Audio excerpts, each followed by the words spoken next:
You know, frozen meatballs are very common in the grocery store. You can buy a bag almost anywhere. I like to make my own out of the venison that I harvest. It's very easy to do, but what I like to do is I like to go big. I make about 20 pounds at a time because it is a little labor intensive, so making a lot of them at once is a little easier.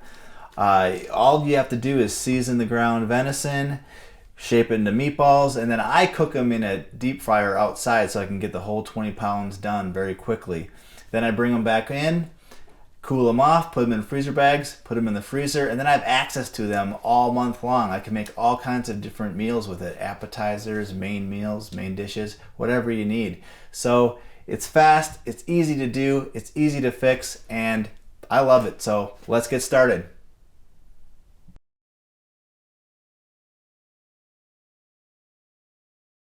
All right, now we're gonna season and mix the meatball mix. Now, what I have is 2 pounds of ground venison. My butcher puts in 50% beef. You can ask your butcher to put less beef. They can ask them to put pork. You can do whatever you want. You can make it yourself in the grinder. I like to add some beef or some pork to the meatballs just to give it a little bit more of a fatty texture to let them stick together a little bit more. We also have a half a cup of breadcrumbs. I like to get the seasoned breadcrumbs. You know, this is a very simple recipe. You can get as gourmet as you want with meatballs. You can look online and find all kinds of different gourmet type meatball recipes. I like to keep it simple. All I do is use breadcrumbs. I also use some non-salt Mrs. Dash. This breadcrumb mix has plenty of salt in it, so if I'm going to season any more, I use something that is salt-free. Mrs. Dash is something I like to use. All right, first thing we do is the breadcrumbs. We soak the breadcrumbs in milk. It's a half a cup of milk.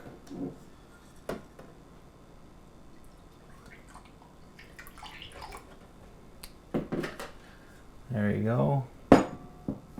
To a half a cup of breadcrumbs. And what we do is we let this soak in the milk while we're messing around with the meat.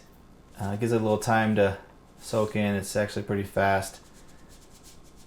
It soaks in. But throw that in there. Stir it up. Now I also like to put the seasoning in this mix as well. So this is going to be 2 teaspoons of Mrs. Dash. Again, the breadcrumbs are salty enough. Don't need to add salt. I like to add a little flavor, so I use salt-free Mrs. Dash. Throw that in there, mix it up, and then that'll be ready. It's already starting to thicken up, so that's good. All right, then all I do is take the venison, put it in the bowl.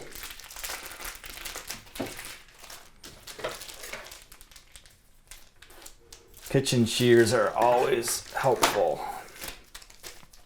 So throw it in there. I like to break it up just a tad. Like so. All right. Then I take the bread mixture. Throw that in there. Get out as much as possible.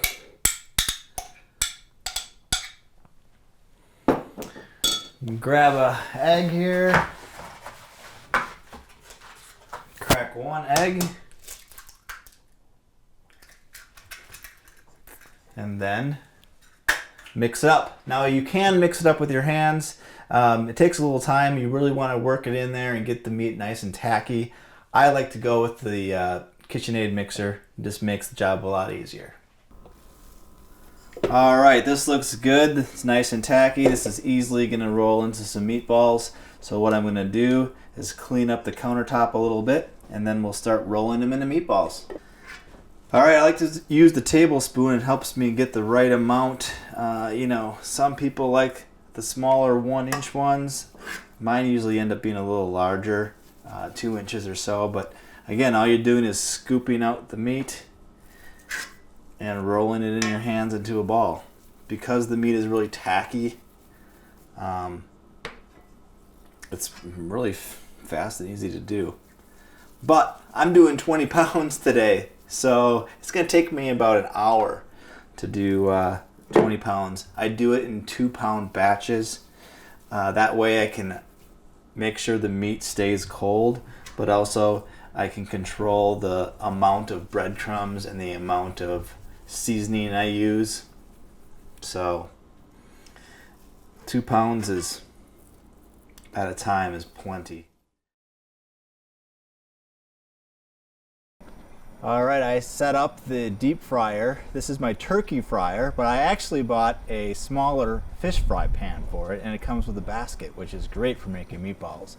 I like to use the deep fryer because it's very fast. I can make 20 pounds in relatively short time, and the hot oil sears the meat, which keeps all the juices in. So when you put meatballs in a slow cooker or in a sauce to warm up, or in a Dutch oven, anything like that, what happens is the meat is seared because of the deep fryer, and it keeps the meat really tender and juicy. So it's a great way to do it.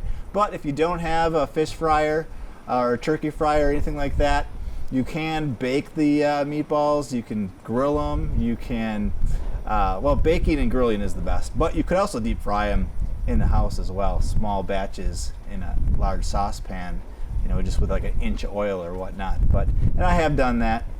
But it's very, it's a small batch at that point. With a deep fryer outside, you can do large batches and get the job done quickly.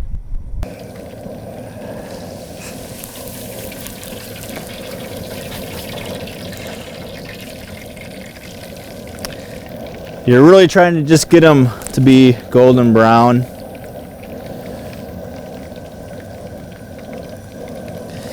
These are turning out really good.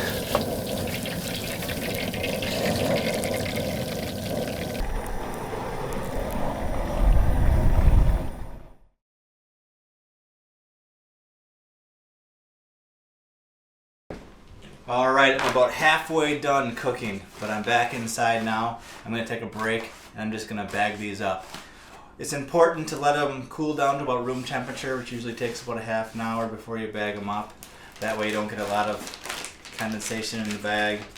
I really made these meatballs pretty plain, so you really taste the meat flavor. But I did that because you can basically get your spices and your flavor during the recipe. You can do all kinds of different things with these things. Spaghetti and meatballs. You can do appetizer type recipes, anything you want. And having plain meatballs allows you for more versatility on what to do with them. But you can spice them up and flavor them however you want. It's up to you. Just go ahead and experiment with it and do what you like. Now, about 20 meatballs, it makes about one meal for my family, so I put about 2 or 3 meals, 40 or 60 meatballs in a bag, or until it closes, But just to roast them in there, bag them up, put them in the freezer, and that is how you make a great big batch of meatballs. Pre-cooked, ready to rock. All you have to do is grab whatever amount of meatballs you want, put them in a recipe, and you're good to go for the month.